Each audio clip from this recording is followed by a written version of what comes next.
Hello नमस्कार and welcome बेटा। तो मजामा बधा। चलो लास्ट लेक्चर की बात करिए पहला। तो लास्ट लेक्चर अंदर आपणे जे चर्चा करी थी एनी छो बात करिए टूंकमां अत्यारे। तो एवुं कही शकाय कि लास्ट लेक्चर अंदर आपणे जे अंतःपटल तंत्रनी जे रचनानी बात करीए छे ए पैकी आपणे अंतःकोषरसजाळ अने गोल्गी काय आ बे वस्तुओनी चर्चा करी। आजना लेक्चरमां आपणे लाइसोसोम विશે चर्चा करवाना छीए, परंतु ए बाबतने शरू करीए ए पहला कि घणी बधी कॉमेंट्स आवती होय छे। जो कि 11th में तो कॉमेंटनो आपणे थोड़ुंक प्रमाण ओछुं होय छे। 12thना विद्यार्थीओ छे खूब ज कॉमेंट करता होय छे कि सर आ प्रकारना लेक्चर्स के अथवा तो आवुं कंईक अमने जोईए छे कि आ चेप्टर तमे मूको ने एवी बधी वातो थती होय छे। 11thना बाळको छे हजी सायन्सनी अंदर नवा छे एटले एमना विषे कदाच एनी कॉमेंट ओછી होय, जाणी शकाय, मानी शकाय।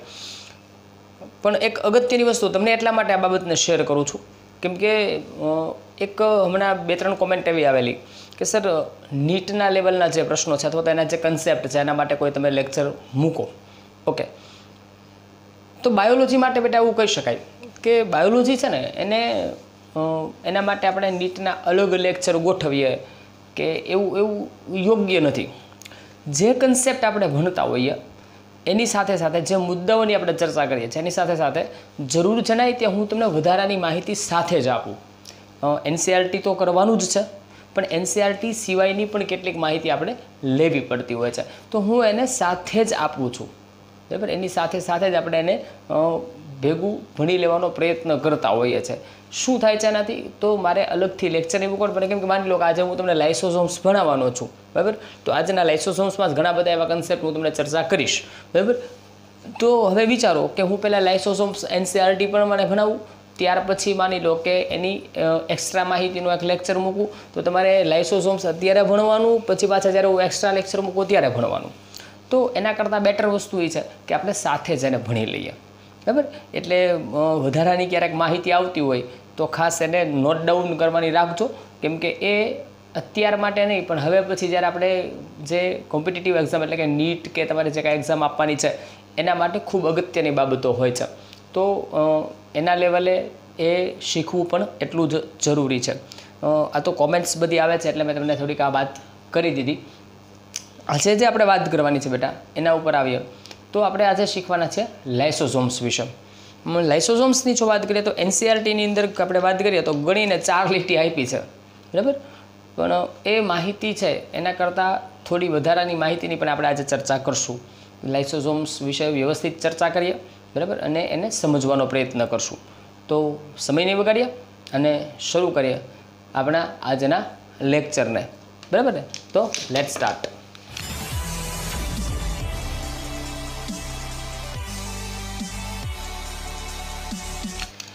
लेक्चर में आपणे बात करवानी छे आज लाइसोसोम्स विषे। तो आजनो आपणो मुद्दो छे लाइसोसोम्स। चलो लाइसोसोम्सनी बात आपणे शुरू करीए छे। सौथी पहेला अगत्यनी बाबतो छे एनी चर्चा करशुं। खास करीने शरूआतमां मारे तमने जे वात करवी छे अत्यारे ए मेन तमने बात कर दઉં। तो सौथी पहेला जे तमने बात करवानो छुं एनसीईआरटी मुजब बात करशुं, पछी आपणे थोड़ा एनसीईआरटीनी बहार जईशुं अने फरी बधा जे आजूबाजूना कन्सेप्ट छे एने समजवानो प्रयत्न करशुं। क्लियर? तो शुरुआत करीए। तो सौथी पहली बात कि लाइसोसोम्स छे एनी जे रचना, बराबर, तो लाइसोसोम्सनी रचना छे एनुं संशोधन कोणे कर्युं त्यांथी शुरुआत करीए कि लाइसोसोम्स जे अंगिका छे एनी शोध कोणे करी हती त्यांथी शुरू करीए। क्रिश्चियन डी दुवे नामना वैज्ञानिक, क्रिश्चियन डी दुवे नामना वैज्ञानिक एमणे 1955 अंदर लाइसोसोम्सनुं संशोधन कर्युं। खास तो मुद्दाओ नोंधवा जेवा छे एटले एने लखी लेजो। टेक्स्टबुकनी सिवायना पण हशे, टेक्स्टबुकना पण हशे, एटले बधुं भेगुं हशे। तमे अत्यारे प्लीज कदाच जो तमने टेक्स्टबुक साथे लईने बेसवानी टेव सारी वस्तु छे, टेक्स्टबुकने रिफर करता जजो। जे बाबतो टेक्स्टबुकमां नथी तो शक्य होय त्यां सुधी जे बोर्ड वर्क करूं छे अने लखवानो साथे प्रयत्न करजो, वधु मजा आवशे। ओके, चलो। तो सौथी पहला लाइसोसोम्स छे एनी शोध अथवा तो एनुं निरीक्षण सौप्रथम अथवा तो एनुं अवलोकन करनार सौप्रथम अवलोकन करनार वैज्ञानिक क्रिश्चियन डी दुवे દુવે નામ છે, ધ્યાન રાખજો બરાબર, ક્રિશ્ચિયન ડી દુવે. ક્યારે?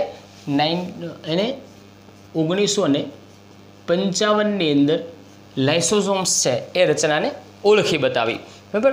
અને ભાઈશ્રી ક્યાંના હતા? તો કે નેધન બેલ્જિયમના, નેધન બેલ્જિયમ, બરાબર. એનો સ્પેલિંગ આવો છે નેધનનો,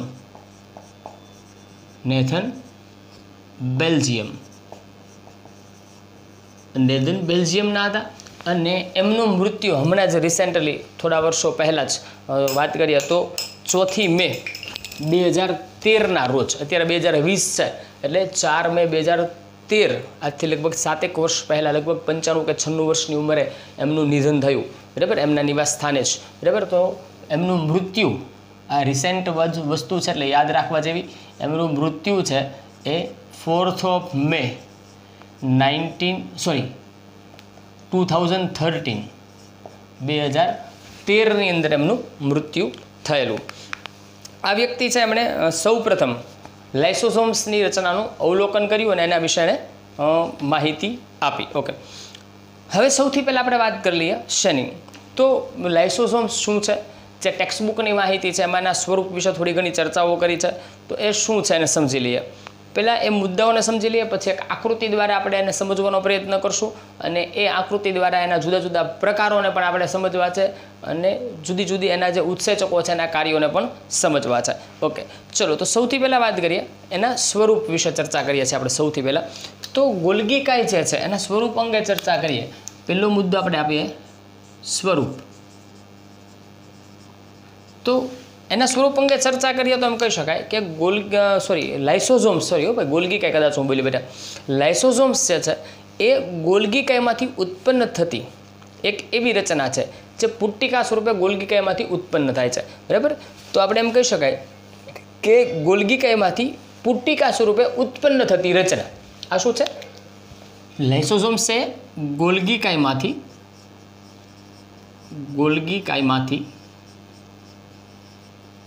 પુટ્ટિકા સ્વરૂપે ઉત્પન્ન થતી રચના છે. પુટ્ટિકા સ્વરૂપે ઉત્પન્ન થતી રચના. ઓકે, હવે જુઓ, અગત્યની વસ્તુઓ છે, ગોલ્ગી કાયમાંથી જ લાઇસોઝોમ્સ ઉત્પન્ન થાય છે. ધ્યાન રાખજો, અગાઉ આપણે ભણ્યા હતા ત્યારે આપણે શીખ્યા હતા એમાં શું ફરક છે ને આપણે હમણાં ચર્ચા કરશું. ત્યારે મેં તમને એવું કીધું, ગોલ્ગી કાય વિશે જ્યારે વાત કરતા હતા ત્યારે એવું કીધું હતું કે ગોલ્ગી કાય છે પેકેજિંગનું કામ કરે છે, અને એમાંથી પેલી પુટ્ટિકાઓ બને છે એ મુક્ત થાય છે અને એને કોષરસની બહાર વહન કરાવવાનું કામ કરતી હોય છે, બરાબર ને? આવી આપણે ચર્ચા કરેલી. આ પુટ્ટિકાઓ અને પેલી પુટ્ટિકાઓમાં શું ફેર છે એને આપણે આગળ સમજશું, બરાબર. અત્યારે ખાલી આપણે એનસીઆરટીના મુદ્દાઓ છે એની ચર્ચા કરીએ છીએ.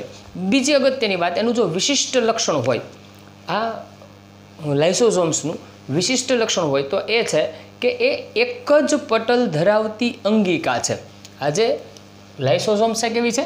એક જ પટલ ધરાવતી અંગિકા, એક જ પટલ ધરાવતી અંગિકા, એટલે કે લાઇસોઝોમ્સ છે એની અંદર માત્ર એક પટલથી આવરિત હોય છે. લાઇસોઝોમ્સની અંદર એકથી વધુ પટલ હોતા નથી. બાકીની અંગિકાઓમાં આપણે જોયું કે એની અંદર 2 પટલ હોય છે, એક કરતાં વધુ, એટલે કે 2 પટલ હોય છે, જ્યારે આની અંદર માત્ર એક જ પટલ હોય છે.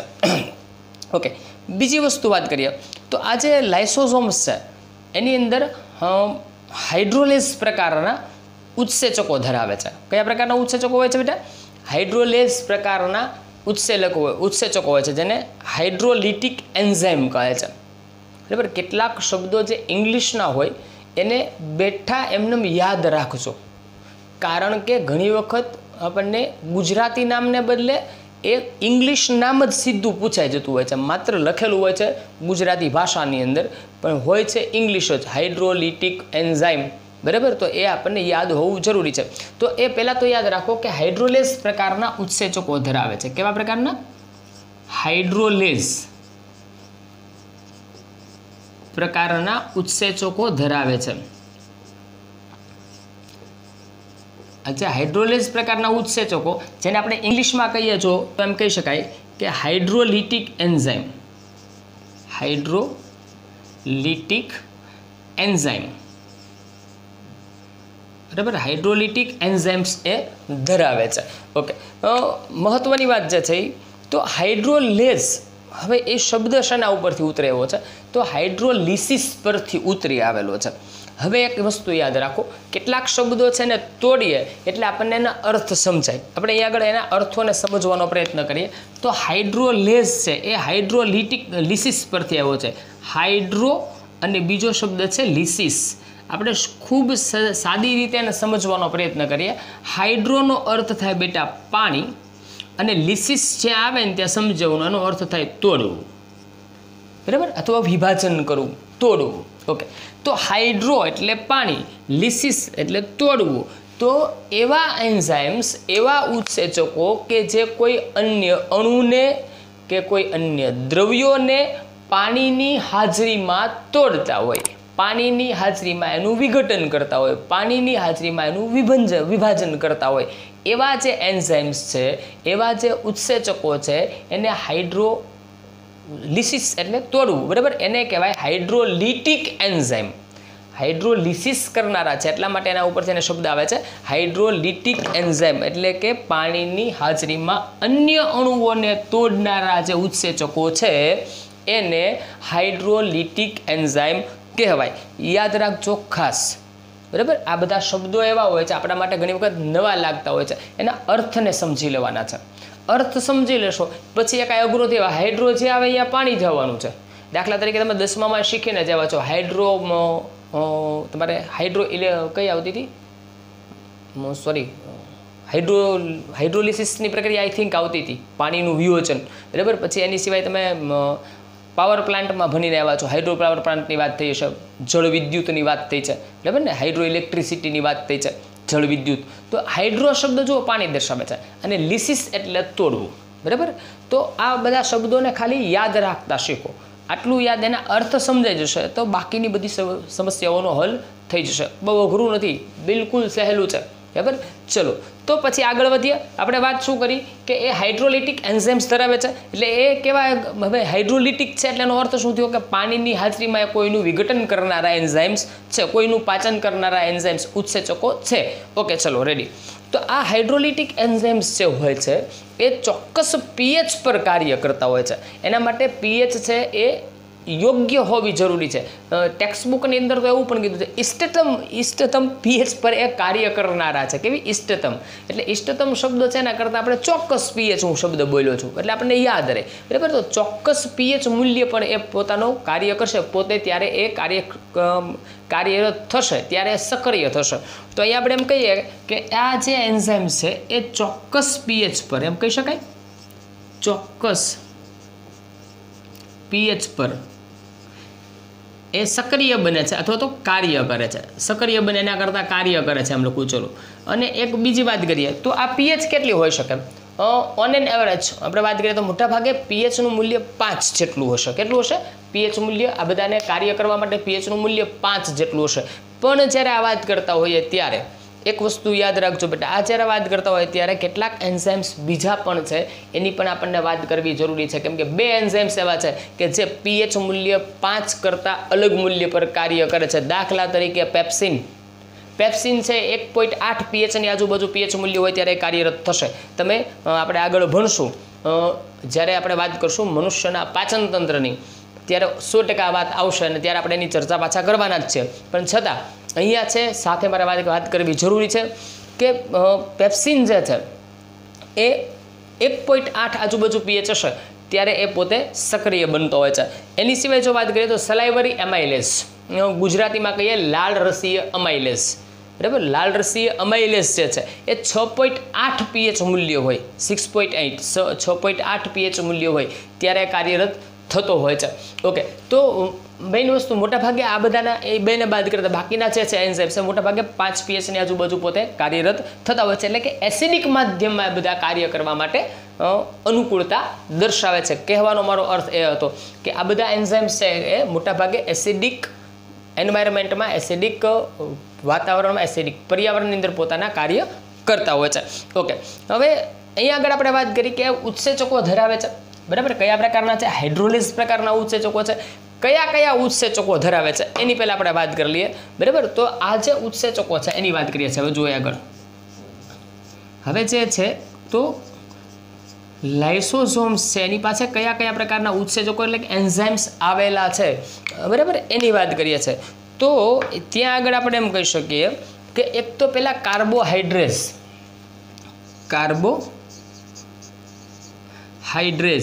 મેં તમને બેટા ક્યારેય વાત કરી છે કે નહીં મને એક્ઝેક્ટ યાદ નથી, 11th મારે વાત થઈ છે કે નહીં, પણ મોટાભાગે એક વસ્તુ યાદ રાખો કે જેટલા આવા જે નામ આવે છે એની પાછળ જે એઝ શબ્દ લાગતો હોય, આ ખાસ યાદ રાખવા જેવી વસ્તુ છે, ઝડપથી આપણને યાદ રહે. એઝ જેની પાછળ શબ્દ લાગતો પ્રત્યય લાગતો હોય એ મોટા ભાગે બધા ઉત્સેચકો હશે. મોટા ભાગના ઉત્સેચકો પાછળ એઝ લાગતું હોય. તમે જોજો કાર્બોહાઈડ્રેટ્સ, બરાબર, લાઇપેઝ, અમાઇલેઝ, બરાબર, ન્યુક્લિએઝ, પ્રોટીએઝ, અને એ બધા મોટા ભાગના એવા હશે કે જે તમને એના નામ ઉપરથી જ ખબર પડી જાય કે આ કોના ઉપર કાર્ય કરતા હશે. તો એક તો છે કાર્બોહાઈડ્રેટ્સ, બરાબર, પછી છે લાઇપેઝ, જોજો બરાબર, પછી કોણ આવશે લાઇપેઝ, ઓકે, લાઇપેઝ એક છે, લાઇપેઝ પછી છે પ્રોટીએઝ, લાઇપેઝ પછી પ્રોટીએઝ, પ્રોટીએઝ પછી વાત કરીએ તો પછી આવશે ન્યુક્લિએઝ, આ નામ ટેક્સ્ટ બુકમાં નથી, બરાબર. આ બધા ઉત્સેચકો છે. હવે જો આના કાર્યો શું, કાર્બોહાઈડ્રેઝ છે તો કાર્બોહાઈડ્રેઝ એટલે એ કાર્બોહાઈડ્રેટનું પાચન કરશે, સમજાય છે, એ કોનું, કાર્બોહાઈડ્રેટનું એટલે કે કાર્બોદિતનું પાચન કરશે. એટલે અહીં આપણે લખીએ કાર્બોહાઈડ્રેટ, કાર્બોહાઈડ્રેટ એટલે કે કાર્બોદિતનું પાચન. અહીંયા આખું તો કદાચ નહીં આવે પણ તમે કાર્બોદિતનું પાચન એમ સમજજો, ઓકે. લાઇપેઝ, લાઇપેઝ તો લિપિડ, લિપિડ એટલે કે ચરબી, જેને આપણે મેદ તરીકે પણ ઓળખીએ, તો અહીં આપણે એમ કહીએ કે એ લિપિડનું પાચન કરે. લિપિડ એટલે કે ચરબી અથવા તો મેદ, એનું પાચન કરવા માટે જરૂરી છે. પ્રોટીએઝ તો એ પ્રોટીન, પ્રોટીનનું પાચન કરશે, ઓકે. અને ન્યુક્લિએઝ તો એ ન્યુક્લિક એસિડ, ન્યુક્લિક એસિડનું પાચન કરશે. હવે આ ન્યુક્લિક એસિડ આપણા શરીરમાં કેટલા હોય છે તો કે જુદા જુદા 2 પ્રકારના ન્યુક્લિક એસિડ જોવા મળે છે. કયા કયા તો અહીં આપણે લખી નાખીએ, એક હોય છે ડીએનએ અને બીજું હોય છે આરએનએ. ચલો આ વાત થઈ આપણી ટેક્સ્ટબુક મુજબ જે ચર્ચાઓ છે એની આપણે વાત કરીએ છીએ, બરાબર. હવે થોડી ગાડીને આપણે ટેક્સ્ટબુકની બહાર લઈ જવાની છે. હવે આપણે ટેક્સ્ટબુકની થોડા બહાર જઈએ અને એને સમજવાનો પ્રયત્ન કરીએ. તો સૌથી પહેલાં અગત્યની વાત જે છે કે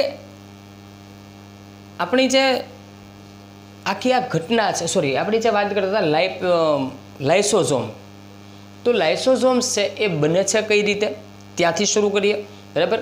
પછી એ કઈ રીતે નિર્માણ પામે છે, એના પ્રકારો કેટલા છે એની આપણે સૌથી પહેલાં ચર્ચા કરવી છે. એટલે અહીંયા આગળ હું એક આકૃતિ બનાવું છું. હવે આપણે હમણાં વાત કરી બેટા, તો આકૃતિની કેવી આપણે બનાવવી પડશે એને સમજાવું છું, પહેલાં સમજજો, બરાબર. આપણે એમ વાત કરી કે આ લાઇસોસોમ્સ ક્યાંથી બને છે, તો ગોલ્ગી કાયમાંથી પુટ્ટિકા સ્વરૂપે ઉત્પન્ન થતી રચના છે.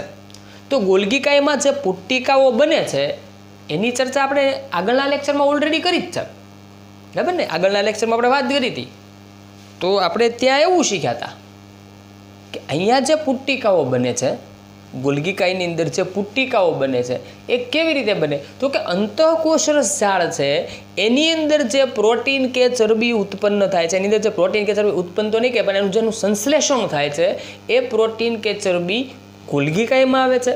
ગોલ્ગી કાય છે એનું પેકેજિંગ અથવા તો મોડિફિકેશન કરે છે અને ત્યારે મોડિફિકેશન કરશે, એનું પેકેજિંગ કરશે અને પુટ્ટિકા સ્વરૂપે એને મુક્ત કરી દેશે. આ વાત આપણે થઈ હતી, યસ. તો એનો અર્થ એવો થાય કે ગોલ્ગી કાયમાંથી પુટ્ટિકા મુક્ત થાય એના માટે પહેલાં તો કોણ જરૂરી છે, અંતઃકોષરસ ઝાડ, પછી ગોલ્ગી કાય, પછી આ પુટ્ટિકાઓ આવીને પુટ્ટિકા બને ત્યારે એને લાઇસોસોમ્સ કહેવાય. પણ આ અંતઃકોષરસ ઝાડ છે એને ઓર્ડર કોઈક બીજું આપે છે, કોણ, તો કે કોષ કેન્દ્ર. ત્યાંથી પેલું mRNA આવે છે, મેસેન્જર આરએનએ ત્યાંથી આવશે, એ સૂચના આપશે ચોક્કસ પ્રકારની કેવું પ્રોટીન બનાવવાનું છે, એટલે અંતઃકોષરસ જાળની અંદર પ્રોટીન જો બનાવવું હોય તો રિબોઝોમ દ્વારા પ્રોટીનનું નિર્માણ થાય. જો ચરબી બનાવવાની હોય તો આપણી જે કણિકા વિહીન અંતઃકોષરસ જાળ છે જ્યાં ચરબીનું નિર્માણ થાય. તો આપણે એક આકૃતિ એવી બનાવવી પડશે કે જેની અંદર આ બધી જ રચનાઓ એકસાથે આવી જતી હોય. બરાબર ને? ચાલો શરૂ કરીએ. તો સૌથી પહેલાં એક આપણે સાદી આકૃતિ બનાવશું, જેને હું હમણાં કાઢી જ નાખીશ. એક આપણે કાયમી આકૃતિ સાથે રાખશું જ્યાં સુધી ભણીએ ત્યાં સુધી. તો સમજો કે બેટા માનો આ એક કોષ છે, બરાબર? આ કોષનું કોષ કેન્દ્ર છે, બરાબર? આ કોષ કેન્દ્ર છે. હવે જે હું આકૃતિ બનાવવાનો છું આને આપણે 4 ભાગ કરીએ છીએ. જો આવી રીતે સમજો, આ 4 ભાગ છે, બરાબર? એ 4 ભાગ પૈકી આ જે ભાગ છે, આ ભાગ એની આકૃતિ તમારી સમક્ષ હું બનાવું છું, બરાબર? આ 3 ભાગ બનાવતો નથી, બરાબર? આપણે એક નાનકડો ચોથિયું કહેવાય ને, હા, આ ચોથિયું 1/4, એટલે કે આ નાનકડો એવો જે ભાગ ચોથો છે એની આપણે આકૃતિ બનાવીએ છીએ, એના દ્વારા એને સમજવાનો પ્રયત્ન કરીએ. ઓકે, જે એમાં એક કામ કરશું, જે ઇનર બાઉન્ડ્રી છે, આ ઇનર બાઉન્ડ્રી એને આપણે રેડ માર્કરથી બનાવીએ, અને આ જે આઉટર બાઉન્ડ્રી છે એટલે કે આપણી જે સેલ મેમ્બ્રેન છે એને આપણે બનાવીશું પેલા બ્લેક માર્કરથી. અંદરની છે એને બ્લ્યુથી, કેમ કે આપણે કોષરસને પણ બ્લ્યુ વડે દર્શાવતા હોઈએ છીએ. ચલો, તો અહીં આગળ શરૂઆત કરીએ. તો સૌથી પહેલાં અહીં આપણે આકૃતિ બનાવવાનો પ્રયત્ન કરીએ. થોડી વ્યવસ્થિત અને મોટી આકૃતિ બનાવીશું, બરાબર? ચલો, આ રચના છે. ઓકે,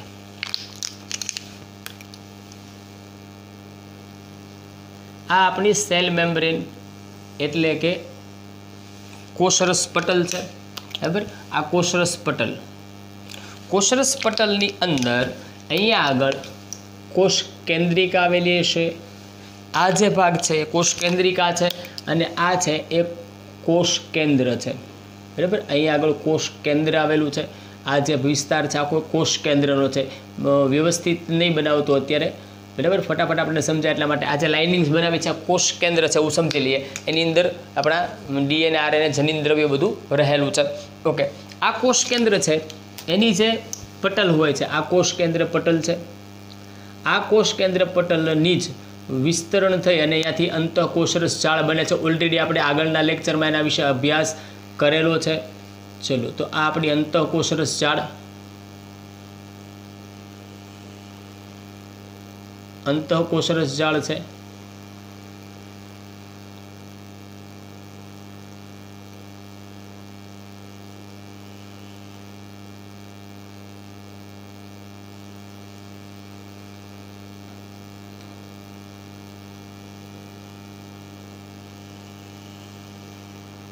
ચલો, અંતઃકોષરસ જાળ આપણી તૈયાર થઈ ગઈ. હવે અંતઃકોષરસ જાળની સાથે કોણ જોડાયેલું છે? તો આપણે વાત કરી હતી ગોલ્ગી કાય છે એ એની સાથે જોડાયેલી હોય છે. તો બાજુમાં એક રચના બનાવી આપણે ગોલ્ગી કાયની.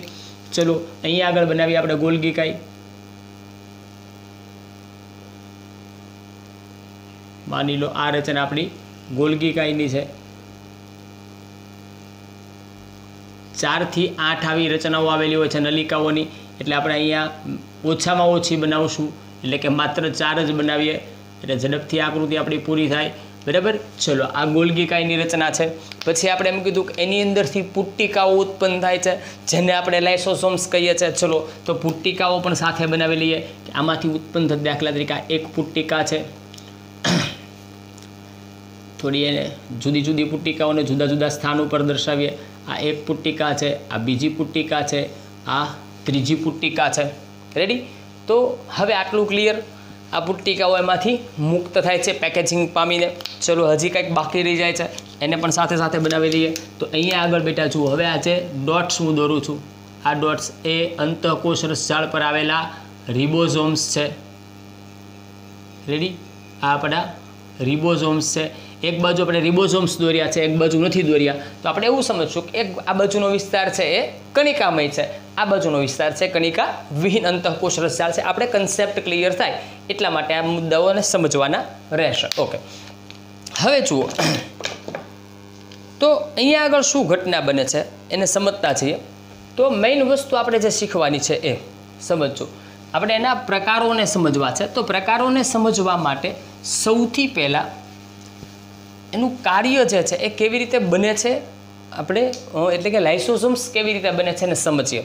તો સામાન્ય રીતે આપણે અંતઃકોષરસ ઝાળથી જો શરૂઆત કરીએ, આપણો જે મુદ્દો છે એ લાઇસોસોમ્સના પ્રકારો છે. ચલો, એટલે અહીંયા પહેલાં મુદ્દો લખી નાખીએ.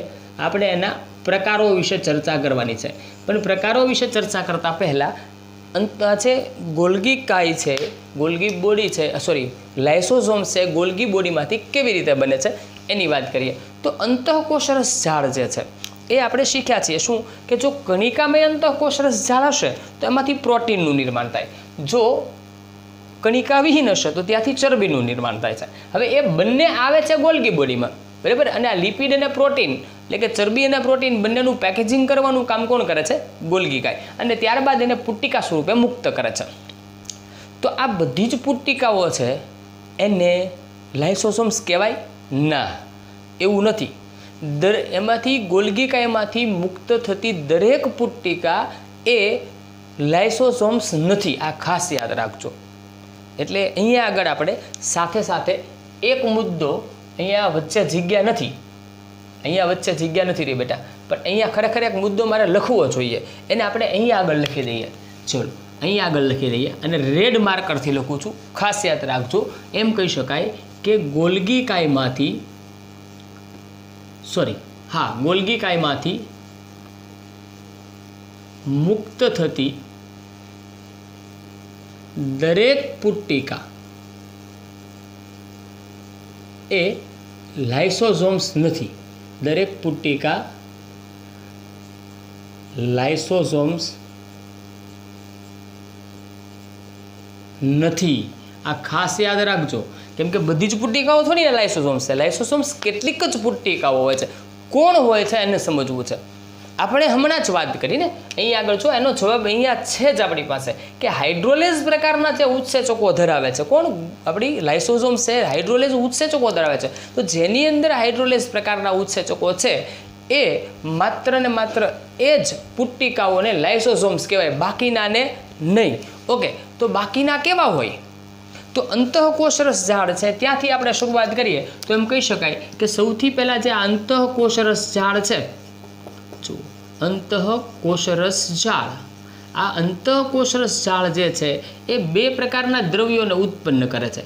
જો અહીંયા ERની વાત કરે છે. હવે કણિકામય કણિકા વિહીન ભૂલી જઈએ, બરાબર. તો ER એટલે કે અંતઃકોષરસ ઝાડ એક શું બનાવશે તો કે લિપિડ બનાવે છે અને બીજા ક્રમે શું બનાવે છે તો કે પ્રોટીન બનાવે છે, બરાબર. એક લિપિડ છે અને બીજું કોણ છે? પ્રોટીન છે. ઓકે, હવે પ્રોટીન જે છે એ અહીંયા આગળ નિર્માણ પામશે અને નિર્માણ પામીને પછી ક્યાં આવશે? ગોલ્ગી કાયમાં પ્રવેશશે, બરાબર. અહીંયાથી આ પ્રોટીન ક્યાં જશે? ગોલ્ગી કાયમાં જશે. એટલે અહીંયા આગળ આપણે આગળ ચાલીએ. તો અહીંયાથી જે આગળ વધીએ તો હવે વાત કરીએ છીએ આપણે પ્રોટીનની, બરાબર. તો આ પ્રોટીન છે એ પણ બે પ્રકારના હોય છે. હવે આ પ્રોટીન ક્યાં આવી ગયું છે? આપણું ગોલ્ગી કાયમાં. એટલે અહીંયા લખી નાખીએ પ્રોટીન ક્યાં છે? ગોલ્ગી કાય, બરાબર. આ પ્રોટીન ગોલ્ગી કાયમાં આવ્યું. ગોલ્ગી કાયમાં આવે એટલે ત્યાં આગળ આપણે એવું શીખ્યા હતા કે ત્યાં આગળ એનું પેકેજિંગ થાય છે, મોડિફિકેશન થાય છે, બરાબર. મોડિફિકેશન થશે, એનું પેકેજિંગ થશે. આ બધી જ બાબતોની આપણે ચર્ચા અગાઉના લેક્ચરમાં કરી જ છે. તો આ જે પ્રોટીન છે એ બે પ્રકારના હોય. એક સ્ટ્રક્ચરલ પ્રોટીન છે અને બીજું જે છે એ ફંક્શનલ પ્રોટીન છે. સ્ટ્રક્ચરલ એટલે કે બંધારણીય પ્રોટીન અને ફંક્શનલ એટલે કે ક્રિયાત્મક પ્રોટીન. બે પ્રકારના પ્રોટીન હોય છે, બરાબર. તો આપણે અહીંયા આગળ લખીએ કે પ્રોટીન કેટલા પ્રકારના હશે? 2 ટાઈપ્સ ઓફ પ્રોટીન. એક છે સ્ટ્રક્ચરલ, એક સ્ટ્રક્ચરલ પ્રોટીન છે અને બીજું છે એ ફંક્શનલ પ્રોટીન છે. ફંક્શનલ પ્રોટીન આને કહીએ આપણે બંધારણીય પ્રોટીન, બરાબર. અને બીજું છે એ ક્રિયાત્મક, ફંક્શનલ એટલે કેવું? ક્રિયાત્મક પ્રોટીન છે. હવે જુઓ, તો જે બંધારણીય પ્રોટીન છે એ શેમાં ભાગ ભજવશે? તો કોષની અંદર થતી જે ક્રિયાઓ છે, કોષની અંદર જે જૂની અંગિકાઓ છે એ કદાચ જૂની અંગિકાઓ કોઈ થયું હોય કે અંગિકાઓનો નાશ થયો તેના સ્થાને નવી અંગિકાઓ બનાવવા માટે, નવા પ્રોટીન બનાવવા માટે, એની સિવાય જ્યારે કોષનું બંધારણ થતું હોય, કોષ વિભાજન થતું હોય ત્યારે કોષરસ પટલનું નિર્માણ કરવા માટે, જુદી જુદી અંગિકાઓને બનાવવા માટે કેટલા બધા કાર્યો હોય છે. એ બધા જ બંધારણને લગતા કાર્યો છે. એમાં કોણ કારણભૂત હોય છે? બંધારણીય પ્રોટીન. ફંક્શનલ પ્રોટીન જે છે, આપણું ક્રિયાત્મક પ્રોટીન જે છે એ જુદા જુદા કાર્યો માટે સાથે સંકળાયેલું છે. કેવા કાર્યો? તો કે ચયાપચયના કાર્યો, જે કોષની અંદર પણ થતા હોય, કોષની બહાર પણ થતા હોય, કેટલાક અંગો છે એ પાચનનું કામ કરતા હોય છે, બરાબર, આખું અંગ જ પાચનનું કામ કરતું હોય છે, જ્યારે કોષની અંદર પણ પાચન થતું હોય છે. તો આ જે કાર્યો છે એ કાર્યો કરનારા જે પ્રોટીન્સ છે એને ક્રિયાત્મક પ્રોટીન કહેવાય. અને આ જે ક્રિયાત્મક પ્રોટીન છે એ બધા જ એન્ઝાઇમ્સ છે, ઉત્સેચકો છે. યાદ રાખજો, ક્રિયાત્મક પ્રોટીન જેટલા છે બધા કોણ છે? એન્ઝાઇમ્સ. અને આ કોણ છે? આ બધા જ પ્રોટીન છે એન્ઝાઇમ્સ છે, ઉત્સેચકો, સોરી ગુજરાતીમાં લખીએ. ચલો, આ બધા કોણ છે? ઉત્સેચકો છે બેટા. અને આ જે ઉત્સેચકો છે એમાંથી આ ઉત્સેચકો પૈકીના કયા ઉત્સેચકો? તો કે હાઇડ્રોલિટિક ઉત્સેચકો જે છે, હાઇડ્રોલિટિક એન્ઝાઇમ્સ છે. આમાં બીજા જુદા જુદા પ્રકારના હોય, પણ એમાં નહીં જઈએ આપણે, ખાલી આપણી જેની જરૂર છે એને પકડી લઈએ. આ પૈકીના હાઇડ્રોલિટિક જે એન્ઝાઇમ્સ ધરાવનારા હાઇડ્રોલિટિક એન્ઝાઇમ્સ જે છે એ ધરાવતી જે પુટ્ટિકાઓ છે આની વાત કરીએ છે. હાઇડ્રોલિટિક એન્ઝાઇમ ધરાવતી જે પુટ્ટિકાઓ છે એને લાઇસોસોમ્સ કહેવાય. સમજાણું છે? હવે આઈડિયા આવે છે? તો હાઇડ્રોલિટિક એન્ઝાઇમ ધરાવતી જે પુટ્ટિકાઓ છે એ લાઇસોસોમ્સ છે. બંધારણની પ્રોટીનવાળી કોઈ એમાંથી પુટ્ટિકા બહાર નીકળી તો એને આપણે લાઇસોસોમ્સ ન કહી શકાય. આગળ ગયા તો પ્રોટીન તો ઘણા બે પ્રકારના હતા, પછી આગળ લિપિડ છે, તો લિપિડની કોઈ પુટ્ટિકા બહાર આવે છે ત્યાંથી તો એને લાઇસોસોમ્સ નહીં કહેવાય. લાઇસોસોમ્સ કોને કહેવાશે? ફંક્શનલ પ્રોટીન્સ જે છે એ પૈકીના હાઇડ્રોલિટિક એન્ઝાઇમ્સ, એટલે કે હાઇડ્રોલિટિક એટલે જેને કહેવાય જળ વિભાજન કરી શકે એવા ઉત્સેચકો જે ધરાવનારા જે પુટ્ટિકાઓ છે એને આપણે લાઇસોસોમ્સ કહીશું. તો આટલું ક્લિયર થાય છે કે લાઇસોસોમ્સ કોને કહેવાય?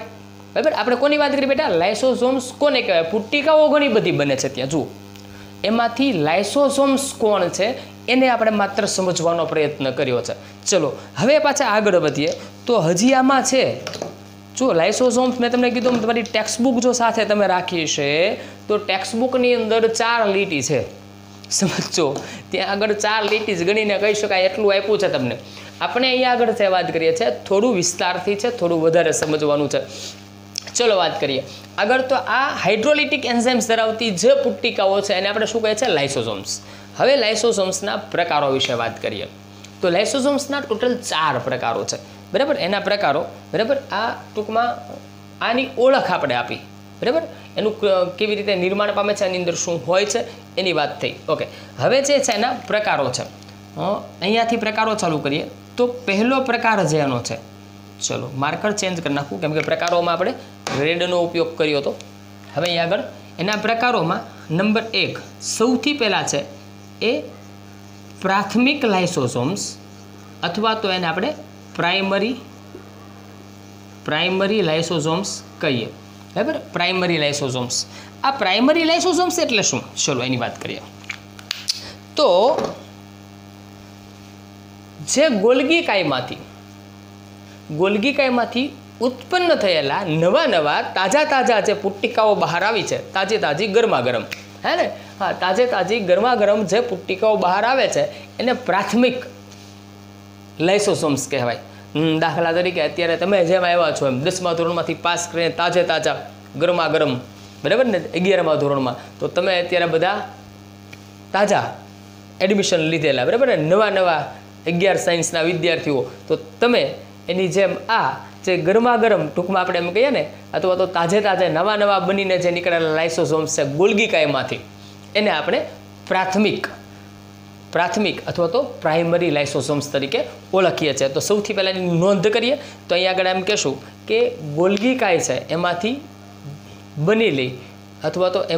બનેલી નવી જ રચનાઓ, બરાબર છે કે સોરી, ગોલ્ગી કાયમાંથી નવી જ બનેલી જે રચનાઓ છે અથવા તો પુટ્ટિકાઓ છે જે હાઇડ્રોલિટિક એન્ઝાઇમ્સ ધરાવતી હોય, આ યાદ રાખવાનું, હવે એને લખીશ નહીં હું. ઓકે, તો એવી જે પુટ્ટિકાઓ છે એને આપણે પ્રાઇમરી અથવા તો પ્રાથમિક લાઇસોસોમ્સ કહીએ છીએ. કોણ? તો અહીં આપણે એમ કહીશું કે ગોલ્ગી કાયમાંથી નવી જ બનેલી પુટ્ટિકાઓ, બરાબર. ટૂંકમાં લખવું છે તને, આપણે કોન્સેપ્ટ, એનો આખો કોન્સેપ્ટ છે ક્લિયર થઈ જાય એવી રીતે, બરાબર, એટલે સમજાય પણ જાય અને ટૂંકું હોય તો યાદ રાખવામાં સરળતા રહેશે. તો ગોલ્ગી કાયમાંથી નવી જ બનેલી જે પુટ્ટિકાઓ છે એને આપણે શું કહીએ? પ્રાઇમરી અથવા તો પ્રાથમિક લાઇસોસોમ્સ. ઓકે, હવે નેક્સ્ટ તો પ્રાથમિક, પછી નંબર 2 બીજા નંબરે કોણ આવશે? તો કે દ્વિતીયક. હવે દ્વિતીયકને બાજુમાં લઈ લઉં છું, બરાબર, અહીં આગળ. ચલો, એટલે મને મજા આવે અને તમને મજા આવે. તો નંબર 2 એ કોણ છે? દ્વિતીયક છે. હવે દ્વિતીયકને પહેલાં આપણે સમજીએ. નંબર 2 દ્વિતીયક અથવા તો સેકન્ડરી લાઇસોસોમ્સ. દ્વિતીયક અથવા તો સેકન્ડરી લાઇસોસોમ્સ કોને કહેવાય એને સમજવા માટે કેટલીક બાબતો આપણે પહેલાં શીખીએ. તો લાઇસોસોમ્સ જે છે આપણે વાત કરી, થોડુંક એના માટે પહેલાં ચર્ચા કરવી પડશે કે આપણે એવી વાત કરી કે એ હાઇડ્રોલેસ પ્રકારના ઉત્સેચકો ધરાવે છે અને હાઇડ્રોલેસ પ્રકારના ઉત્સેચકો પાણીની હાજરીમાં કેટલાક દ્રવ્યો છે એનું વિઘટન કરી શકે છે, એનું પાચન કરી શકે છે. ઓકે, માની લો કે આ કોષની અંદર, અહીંયા સમજીએ, ચલો, આ કોષ છે એની અંદર અહીંયાથી કોઈક દ્રવ્યો અંદર પ્રવેશ કરે છે. અહીંયાથી કોઈક દ્રવ્યો પ્રવેશ કરે છે. ચલો, અહીંયાથી આ બ્લેક ડોટ જે છે એ કોઈ દ્રવ્યો છે, કેવા ઘન દ્રવ્યો છે, અને એ અંદર પ્રવેશે છે અને એ એક પુટ્ટિકા જેવી રચના બનાવીને એમાં ઘન દ્રવ્યો છે, બરાબર. ઘન દ્રવ્યોએ પ્રવેશ કર્યો. કેવા દ્રવ્યો છે? આ ઘન દ્રવ્યો છે. ધ્યાન રાખજો ખાસ, બરાબર. એક એક મુદ્દાને સમજતા જઈએ છીએ આપણે, એટલે એક્ઝેક્ટ તમને આઈડિયા આવે. અને માની લો કે સાથે સાથે અહીંયાથી કેટલાક પ્રવાહી દ્રવ્યો અહીંયાથી એન્ટર થાય છે, કોષની અંદર એન્ટર થાય છે, અને એ પ્રવાહી દ્રવ્યો જે છે એ આવી રીતે પ્રવાહી દ્રવ્યો એન્ટર થાય છે. જોજો, બરાબર, અહીંયાથી આ પ્રવાહી દ્રવ્યો એન્ટર થાય છે, બરાબર. આ કયા દ્રવ્યો છે? પ્રવાહી દ્રવ્યો છે. ઓકે, હવે જેવા આ દ્રવ્યો કોષમાં એન્ટર થાય, બરાબર, તો ઘન દ્રવ્યો છે એન્ટર થાય, ઘન દ્રવ્યો એન્ટર થશે અને પ્રવાહી દ્રવ્યો એન્ટર થાય છે. એની સાથે લાઇસોસોમ્સ જોડાય. તો માની લો કે આ જે લાઇસોસોમ્સ છે, આ લાઇસોસોમ્સ એ આગળ વધી અહીંયા આવશે, બરાબર. અને સોરી બેટા, એક જ મિનિટ. ઓકે, અને આ જે ઘન દ્રવ્યો ધરાવતી જે પુટ્ટિકા છે અહીંયા આવશે, બરાબર. અને આ ઘન દ્રવ્યો છે, બરાબર, અંદર ઘન દ્રવ્યો દર્શાવીએ. આ ઘન દ્રવ્યો છે, આ બંનેનું જોડાણ થઈ, આ બંનેનું જોડાણ થશે, બરાબર, અને કંઈક આવી રચના તૈયાર થાય. દાખલા તરીકે ઘન દ્રવ્યોને પોતાની અંદર સમાવી લે. કોણ સમાવી લેશે? લાઇસોસોમ્સ છે એ ઘન દ્રવ્યોને પોતાની અંદર સમાવી લેશે, બરાબર. તો ઘન દ્રવ્યોને પોતાની અંદર સમાવી લેશે અને પછી જે રચના તૈયાર થાય એને આપણે સેકન્ડરી અથવા તો દ્વિતીયક લાઇસોસોમ્સ કહીએ. સમજીએ. પહેલાં અહીંયા નામ નિર્દેશ કરતા ભૂલી ગયા. આપણે અહીંયા આગળ વાત કરી હતી પ્રાથમિક અથવા તો પ્રાઇમરી લાઇસોસોમ્સ કોને કહીએ? તો આ પ્રાથમિક અથવા તો પ્રાઇમરી લાઇસોસોમ્સ છે. 1, આ 2, આપણે 3 એટલા માટે દર્શાવે છે કેમ કે મારે ત્રણેય જગ્યાએ તમને જુદી જુદી રચનાઓ શીખવાડવી છે. ઓકે, નંબર 2 બીજી વાત કરી તો અહીંયા આગળ જે આ રચના તૈયાર થઈ, જુઓ, આ જે રચના તૈયાર થાય છે એ સેકન્ડરી લાઇસોસોમ્સ છે, બરાબર. આ સેકન્ડરી લાઇસોસોમ્સને પછી હમણાં નામ દીધું એક સાથે કરીએ. ચલો, તો એ બંને ભેગા થઈ અને જે રચના તૈયાર થઈ એને આપણે સેકન્ડરી લાઇસોસોમ્સ કહીએ. સેમ એવી રીતે અહીંયા આગળથી જુઓ, આ લાઇસોસોમ્સ છે આની સાથે જોડાય, બરાબર.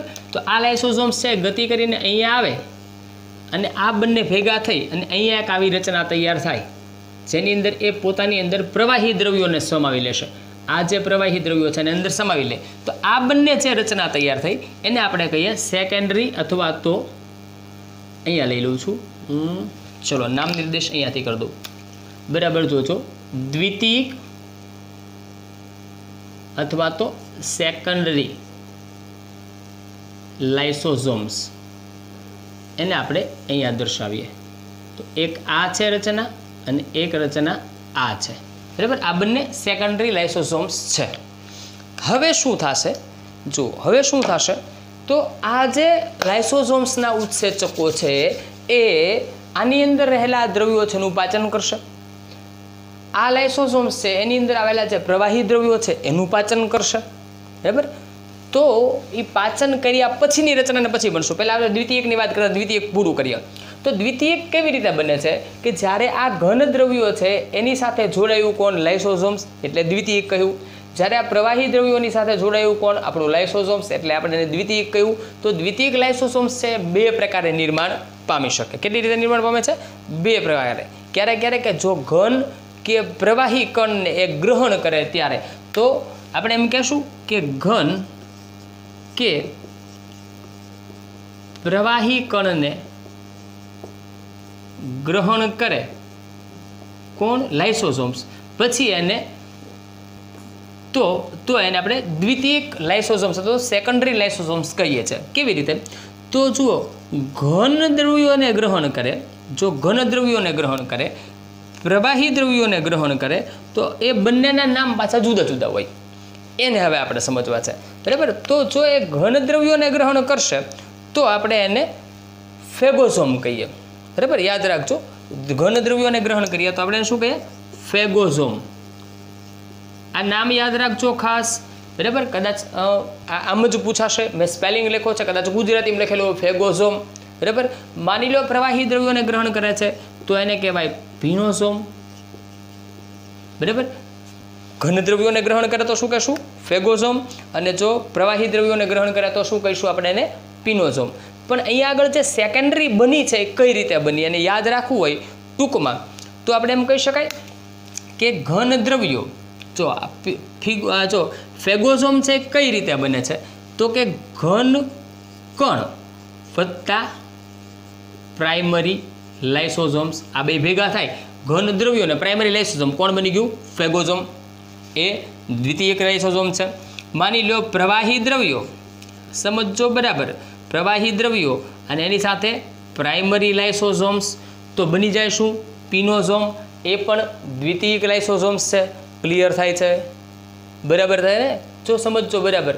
તો ઘન દ્રવ્યો જો અહીં આપણે વાત કરી હતી કે આ ઘન દ્રવ્યો જોડાય લાઇસોસોમ્સમાં દાખલ થાય, પ્રવાહી દ્રવ્યો જોડાય લાઇસોસોમ્સમાં દાખલ થાય, તો આ બંને રચનાઓને દ્વિતીયક લાઇસોસોમ્સ કહેવાય.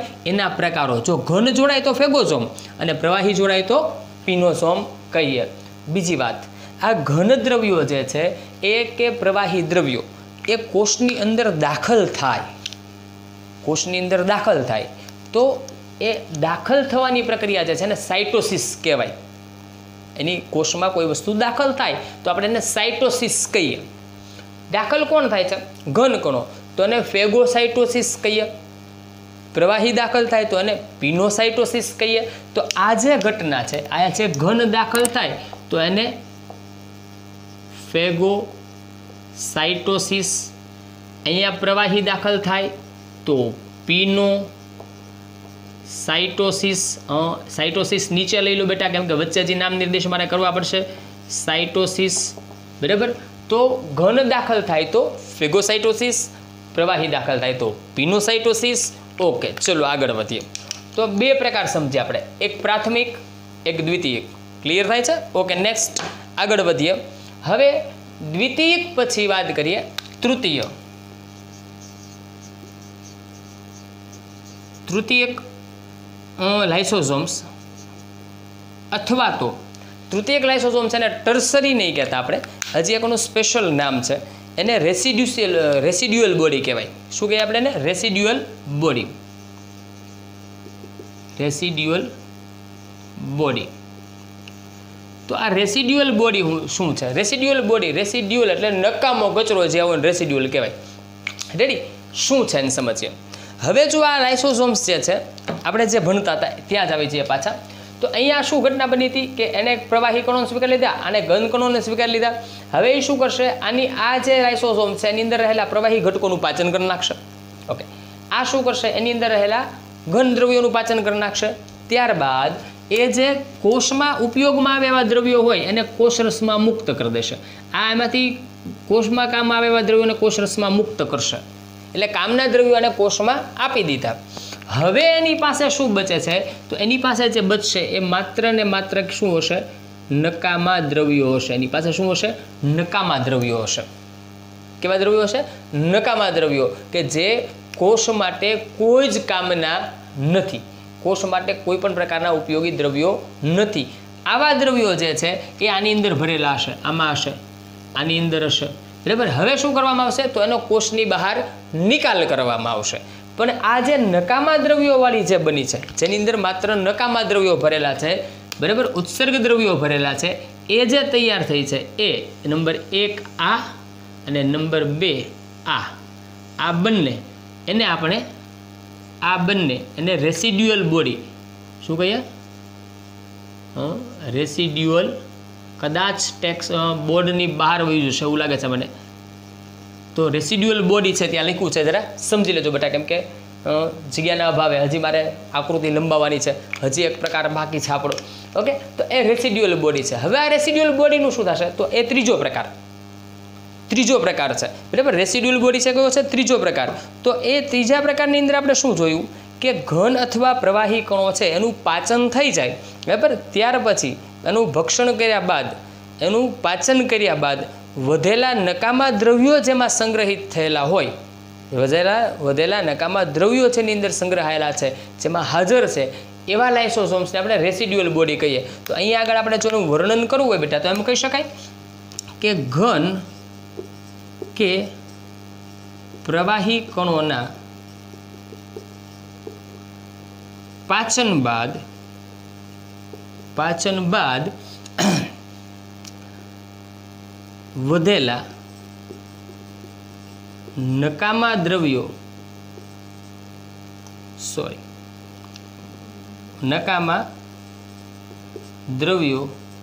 હાજર હોય છે. શેમાં? રેસિડ્યુઅલ બોડીની અંદર. રેડી? ટૂંકમાં એમાં ઉત્સર્ગ દ્રવ્યો હાજર છે. હવે શું થશે? તો આ જે ઉત્સર્ગ દ્રવ્યો છે એનું શું થાય? તો પહેલી વાત, આ જે છે એ અહીંયા આગળ જો અહીંયા કોષરસની સાથે, કોષરસ પટલની સાથે જોડાય, બરાબર. અહીંયા આગળ કોષરસ પટલની સાથે જોડાશે. આ છે એ અહીંયાથી આ અહીંયા આગળ કોષરસ પટલની સાથે જોડાય અને આ જે દ્રવ્યો છે એને કોષની બહાર મુક્ત કરશે. આ શું કામ થાય છે? કોષની બહાર મુક્ત કરવાનું કામ. અહીંયા જો કોષની અંદર લેવામાં આવે છે દ્રવ્યોને, અહીંયાથી કોષની બહાર ધકેલવામાં આવે છે. બહાર એટલે ક્યાં? બહાર શું હશે? પેલી રુધિર વાહિકાઓ, એની અંદર આ નકામા દ્રવ્યોને એ ઠાલવી દેશે, જેથી એનો યોગ્ય જગ્યાએ નિકાલ થઈ જાય. ઓકે, તો આ જે ઘટના છે અહીંયા શું થયું? કોષની બહાર કોઈ દ્રવ્યો જાય છે, જો અંદર આવે તો એન્ડોસાઇટોસિસ કહેવાય, બહાર જાય તો એને એક્ઝોસાઇટોસિસ કહેવાય. તો અહીંયા આગળ આ જે ઘટના બની કઈ બની? આપણે એમ કહીશું એક્ઝોસાઇટોસિસની ઘટના દ્વારા એ નકામા દ્રવ્યોને બહાર મોકલે છે. તો આ ઘટના કઈ છે? ચલો બ્લુ માર્કરથી લખીએ એટલે યાદ રહે કે કોના માટે કયા નામકરણ કર્યા છે, કેમ કે નામકરણ બહુ જ્યાદા થઈ ગયા છે. આ ઘટના છે એક્ઝોસાઇટોસિસ. ક્લિયર? ઓકે, તો આ આપણે ત્યાં સુધી વાત કરી. હજી એક પ્રકાર બાકી રહી ગયો છે અને એ છે પ્રકાર નંબર 4. ચોથો પ્રકાર છે એની વાત કરીએ હવે. લાઇસોસોમ્સનો પ્રકાર ચોથો. તો ચોથો પ્રકાર જે છે એને થોડો વ્યવસ્થિત સાથે સાથે સમજી લઈએ. જુઓ, અહીંયા આગળ છે વાત કરીએ આપણે અત્યાર સુધી કે પ્રાઇમરી, પછી દ્વિતીયકની અંદર વાત કરી હતી તો ઘન અને પ્રવાહી કણો બહારથી આવે છે, એટલે ટૂંકમાં કંઈક પદાર્થો બહારથી આવે છે અને એનું પાચન થાય છે, બરાબર. કામના દ્રવ્યોને કોષરસમાં મોકલવામાં આવે છે, નકામા દ્રવ્યોને કોષની બહાર નિકાલ કરવામાં આવે છે. આ જે ઘટના છે, બરાબર, એ ઘટના છે એને જો આપણે વાત કરીએ તો એ બહારથી આવેલા દ્રવ્યો છે, બહારથી જે દ્રવ્યો હતા એનું પાચન થયું છે, એનું વિભંજન થયું છે, એનો નિકાલ કરવામાં આવ્યો છે, એનો યોગ્ય ઉપયોગ કરવામાં આવ્યો છે. જ્યારે લાઇસોસોમ્સ છે એ કોષની અંદરની જે અંગિકાઓ હોય છે એનું પાચન કરે, કોષની અંદરની અંગિકાનું પાચન કરે, ત્યારે એને ઓટોઝોમ કહેવાય. શું કહેવાય ને? ઓટોઝોમ. ત્રીજો પ્રકાર જે છે, ચોથો પ્રકાર આપણો જે છે એ ઓટોઝોમ છે. એ શું છે? ઓટોઝોમ. ઓટો એટલે સ્વ. જો ઓટો એટલે સ્વ, પોતે, પોતાના જ ઘટકોનું, પોતાના જ દ્રવ્યોનું કોષની જે કોષમાં લાઇસોસોમ છે એ જ કોષના ઘટકોનું પાચન કરે, ત્યારે એને આપણે ઓટોઝોમ કહીએ. ક્લિયર થાય છે? માની લો કે કોષની કોઈ જૂની થયેલી અંગિકા હોય, માની લો કે કણાભ સૂત્ર છે, જૂની થયેલું છે, તો એના સ્થાને નવું કણાભ સૂત્ર બનાવવાનું છે. હવે જે જૂનું કણાભ સૂત્ર છે એ આમાંય નકામું થઈ ગયું છે, એ કાંઈ કાર્ય કરી શકતું નથી. તો શું થશે? ઉલટાનું એ કોષમાંથી પોષક દ્રવ્યોનો ઉપયોગ કરશે, પણ કામમાં તો કંઈ આવતું નથી. તો આવી જે જૂની થયેલી અંગિકાઓ છે એની સાથે જ્યારે લાઇસોઝોમ્સ જોડાય, એની સાથે લાઇસોઝોમ્સ જોડાય તો એને ઓટોઝોમ કહેવાય. કેવી રીતે સમજીએ? ફોર એક્ઝામ્પલ ધ્યાન અહીંયા રાખો કે માની લો કે આ એક કણાભ સૂત્ર છે. અહીંયા આગળ આપણે કણાભ સૂત્ર પહેલાં બનાવી લઈએ. ચલો, આ એક કણાભ સૂત્ર છે, બરાબર?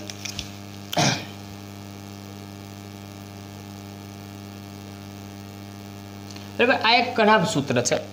આ કણાભ સૂત્રની સાથે લાઇસોઝોમ્સ જોડાય, એટલે કે આ લાઇસોઝોમ્સ અને આ કણાભ સૂત્ર બંને જોડાય એટલે કંઈક આવી રચના થશે, આવી રચના તૈયાર થાય. લાઇસોઝોમ્સની અંદર કોણ આવી ગયું છે બેટા? આવે કણાભ સૂત્ર. કણાભ સૂત્ર ક્યાં આવી જાય છે? તો કે લાઇસોઝોમ્સની અંદર આવી જાય છે.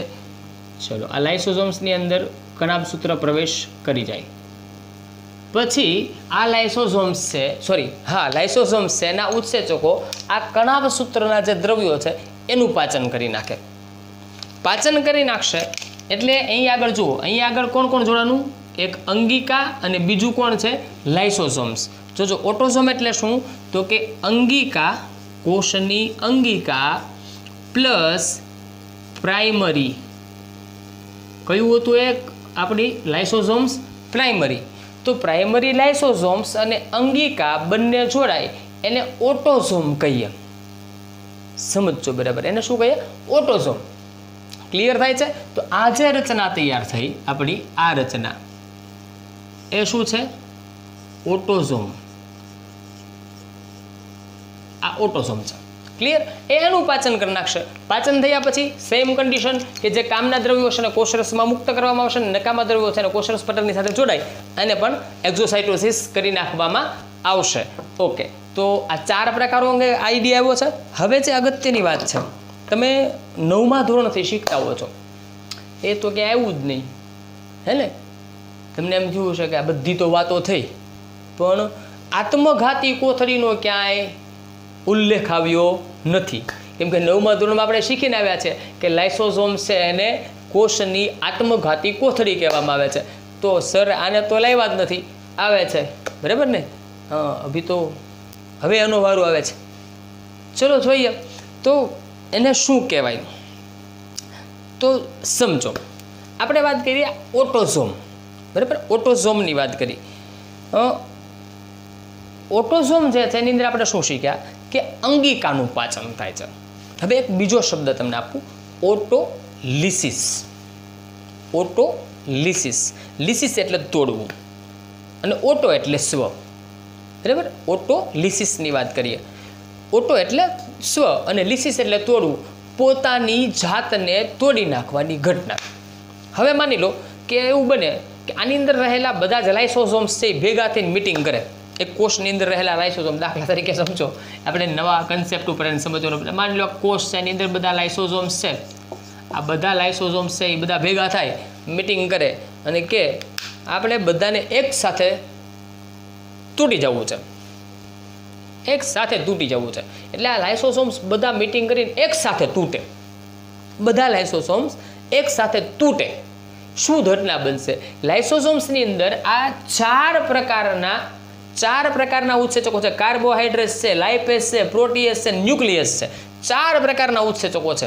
હવે આ બધા ઉત્સેચકો આખા કોષમાં ફરી વળે. તો જ્યાં જ્યાં કાર્બોહાઈડ્રેટ છે એનું પાચન થઈ જાય, બધા કાર્બોહાઈડ્રેટનું પાચન થઈ જાય. પ્રોટીએઝ છે, પ્રોટીનનું પાચન કરી નાખશે, કોઈ પણ પ્રકારના પ્રોટીન પાચન થઈ જશે.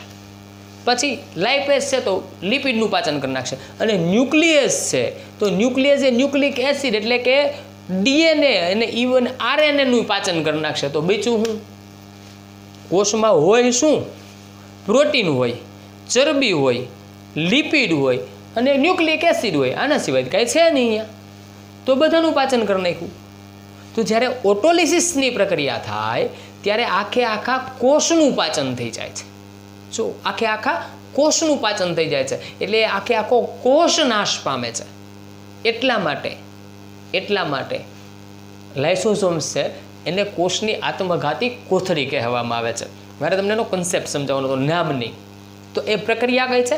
ઓટોલિસિસની પ્રક્રિયા છે। તો ઓટોલિસિસની પ્રક્રિયા છે એ જ્યારે થાય, જો ઓટોલિસિસની પ્રક્રિયા થાય છે અને એની અંદર એ કોનામાં છે?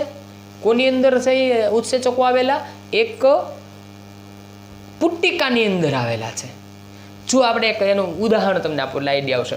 અહીંયા આપણે રેસિડ્યુઅલ બોડી કહેતા હતા ને, રેસિડ્યુઅલ બોડી શા માટે? કે જો એમાં નકામા દ્રવ્યો ભરેલા હોય તો એને રેસિડ્યુઅલ બોડી, નકામા દ્રવ્યો છે ને રેસિડ્યુઅલ બોડી કહેવાય। પણ હવે એની આગળ આ લાઇસોસોમ્સની આગળ એવા ઉત્સેચકો અંદર ભરેલા છે કે જે સુસાઇડ કરી શકે છે, આખા કોષનો આત્મઘાત કરી શકે, આખા કોષનો નાશ કરી શકે એવા ઉત્સેચકો છે। એટલા માટે એને સુસાઇડલ બોડી પણ કહેવામાં આવે છે। શું કહીએ એને? સુસાઇડલ બોડી, કેમ કે એની અંદર ઉત્સેચકો જેવા છે, બધાનું પાચન કરી નાખશે, બરાબર। તો જ્યારે ઓટોલિસિસની પ્રક્રિયા થાય, જો અહીંયા આગળ આપણે એમ કહીશું કે ઓટોલિસિસની પ્રક્રિયા છે, અહીંયા સમજી લઈએ કે ઓટોલિસિસની જે પ્રક્રિયા છે, ઓટોલાઇસિસ એમ તો કહી શકાય, સોરી,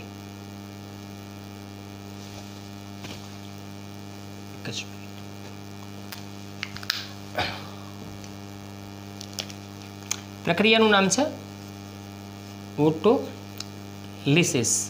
ઓટોલિસિસની પ્રક્રિયા થશે એટલે આખા કોષનું પાચન થાય, આખા કોષનું પાચન, અને આખો કોષ છે નાશ પામે। એટલા માટે અને આપણે શું કહીએ છીએ? કેવી કે સુસાઇડલ, જો યાદ રાખજો, સુસાઇડલ બોડી નામ છે એનું, આત્મઘાતી કોથળી ગુજરાતીમાં, ઇંગ્લિશમાં ને કહીએ આપણે સુસાઇડલ બોડી। ચલો, સોરી, અહીંયા મારી ભૂલ થઈ ગઈ, સુસાઇડલ બોડી, બરાબર। એટલા માટે એને સુસાઇડલ બોડી પણ કહેવામાં આવે છે। ચલો, હવે આપણે બધા જ વાતો કરી અત્યાર સુધી, ઘણી બધી વાતો થઈ ગઈ, અને જો ટૂંકમાં એના કાર્યોની યાદી બનાવવી હોય તો શું કહી શકાય, શું કાર્યો કરે છે? ચલો અહીં આગળ લઈ લઈએ, નીચે હેશટેગ કાર્યો, શું કાર્યો કરે છે? ચલો, નંબર 1, સૌથી પહેલાં કોષની અંદર પાચન કરવાનું કામ કરે છે। જોયું ને આપણે, જો ઘન કણો આવ્યા હતા તો એનું પાચન કર્યું, પ્રવાહી કણો આવ્યા એનું પાચન કર્યું, તો કોષની અંદર પાચન કરવાનું કામ કરે છે, બરાબર। જૂની અંગિકાઓ હોય તો એનું પણ પાચન કરે છે, બરાબર। તો કોષાંતરીય પાચન, પહેલું કાર્ય શું છે કે કોષાંતરીય પાચનનું કાર્ય કરે છે। ઓકે, ચલો રેડી, કોષાંતરીય પાચનનું કામ થઈ ગયું। નેક્સ્ટ બીજી વાત કરીએ, બીજું શું છે? એક બીજું કામ શું કરે છે તો કે જૂની અંગિકાઓનું પાચન કરે છે। હમણાં આપણે વાત કરતા હતા એમ, કોષાંતરીય પાચન કરે છે, એની સિવાય જૂની અંગિકાઓનું પાચન, કેમ કે આ અંગિકાઓ છે એ કોષ માટે હવે નકામી હોય છે, એના સ્થાને નવી અંગિકાઓ બનશે અને જૂની અંગિકાઓ છે એનું પાચન થઈ જશે। ઓકે, અને એમાંય પાછું ધ્યાન રાખજો કે કામના દ્રવ્યો તો કોષરસમાં પડી જાય, નકામા દ્રવ્યો જ બહાર જશે। અને છેલ્લું કાર્ય એ કોષનું પાચન કરે છે, કોષનું પાચન, જેને એટલા કારણે જેને આત્મઘાતી કોથળી કહેવામાં આવે છે, એ આત્મઘાતી કોથળી છે। ક્લિયર? તો આ વાત થઈ આપણા લાઇસોસોમ્સની। હવે ક્લિયર હશે આઈ થિંક, બરાબર। તો હવે મેઇન વસ્તુ, પ્રશ્નો બાકી રહી જાય થોડાક પૂછવાના, એવું થાય હે ને, તો એકાદ બે પ્રશ્નો પૂછું, આજના કન્સેપ્ટના જે છે એમાંથી જ કંઈક પ્રશ્નો પૂછું તમને, બરાબર। તો પ્રશ્ન નંબર 1, ચલો, ઘન કણો લાઇસોસોમ સાથે જોડાય તો નિર્માણ પામતી રચનાનું નામ શું? બરાબર ને, દ્વિતીયક લાઇસોસોમ્સ જે બને છે એમાં જો ઘન કણો લાઇસોસોમ સાથે જોડાય તો એને શું કહેવાય? બરાબર।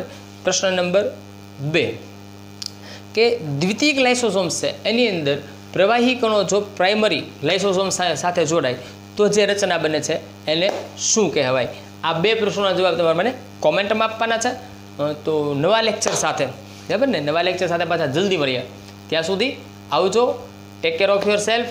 અને ખાસ થેન્ક યુ કહે પહેલાં કે જો ચેનલ પર નવા છો તો ચેનલને લાઇક અને સબસ્ક્રાઈબ કરવાનું ભૂલતા નહીં, બરાબર। અને જો અગાઉથી જ જોડાયેલા છો તો વિડીયોને શેર કરજો, લાઇક કરજો, જવાબોને કોમેન્ટ કરજો. Thank you very much.